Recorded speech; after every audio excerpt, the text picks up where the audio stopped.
Cooking mad easy, yo. DW Corner. Sundays, every day of the week. Tell your friends, tell your dad, tell your mom, tell the street. DW Corner. DWCorner.com. Hey, DW, I'm back with you now. I'm going to go ahead and get started. First thing of all, I'm going to go ahead and open up this can. This is going to be a quick and easy recipe that anybody can do. It's going to be flavorful, and it takes very little time to make, especially with a power pressure cooker. For those of you all who don't have a power pressure cooker, I want to highly encourage you to get one. It's a game changer. It makes things so much easy to get in and get done very quickly, and especially when you don't have a whole lot of time. You want to make a quick work. The power pressure cooker is the go-to tool. Okay, I'm gonna go ahead and get these on. I'm gonna go ahead and drain the water off of the peas. See how much liquid we got here. Let's go ahead and drain that. There you go. Get that drained. And let's go ahead and see, that looks like roughly about a half a cup. And let's see, where's that other cup at? I need that other cup. Okay, let's just use this glass since I don't see that other cup. Go ahead and pour the salmon fluid off the salmon here and see what we got.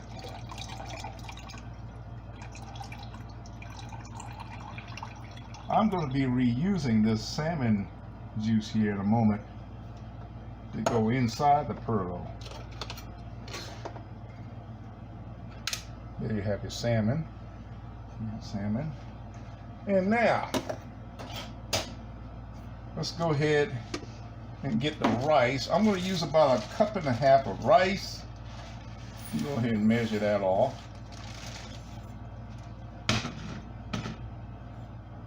About 1.5 cups. There you go. That's about right there.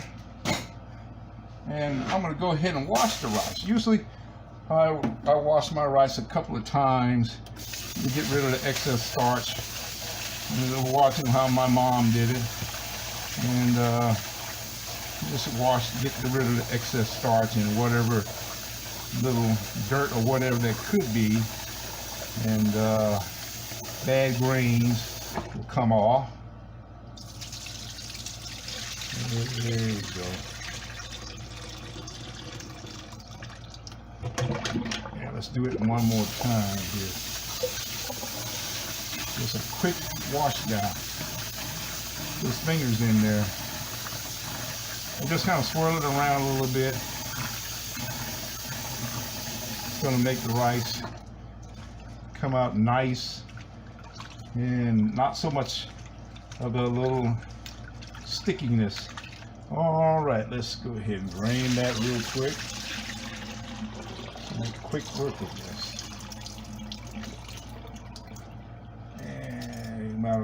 I usually put my hand over that to keep the rice from falling out. You lose a few grains, but that's okay.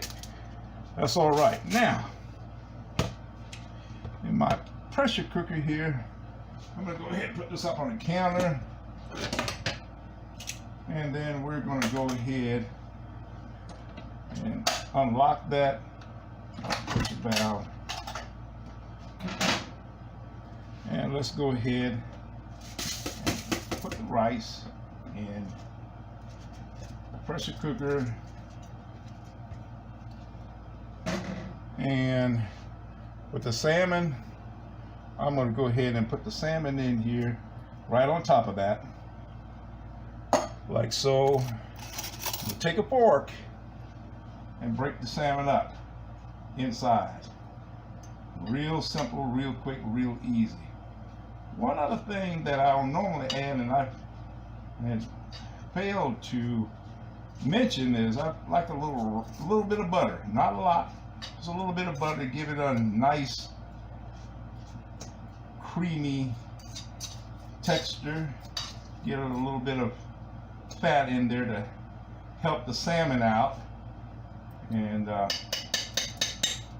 as you can see coming along right there, there's our rice and salmon being mixed in there. And now I'm going to go ahead and add the peas. Like I said, this is quick and easy.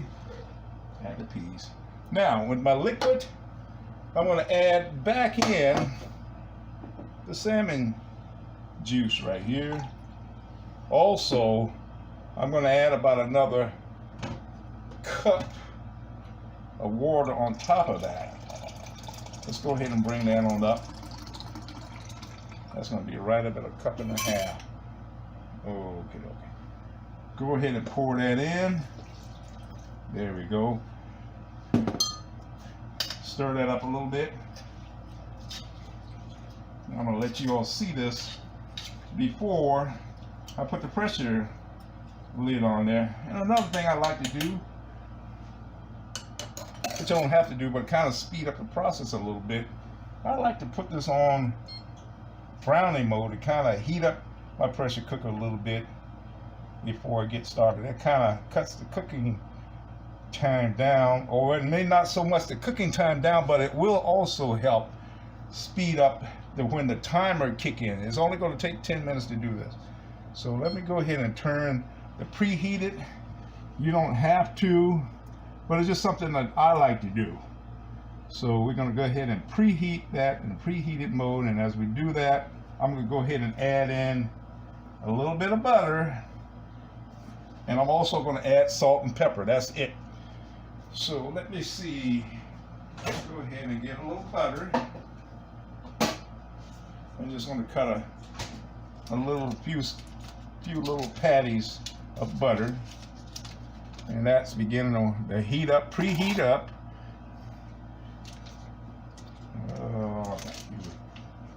1, 2, 3. That ought to be enough. Maybe I put, yeah, that's enough. That's fine. That's fine. Don't have to be too much.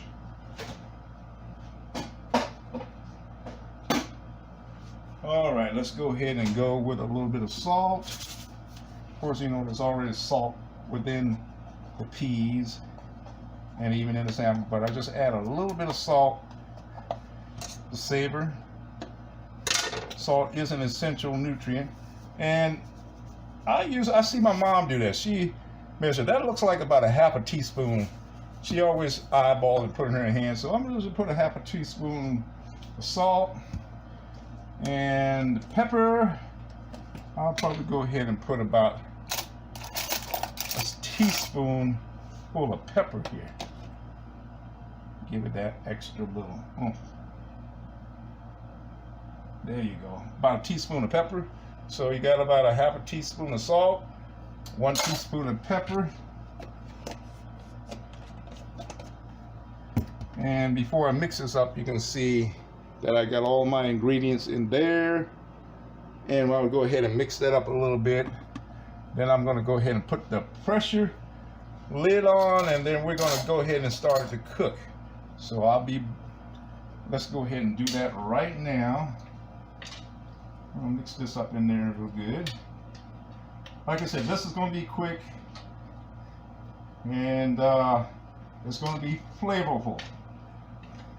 Normally I would put little onions in there. I like onions, but not everybody eat onions, so I'm going to leave the onions out on this particular one. But if you're an onion lover, you can put yourself a medium onion in there.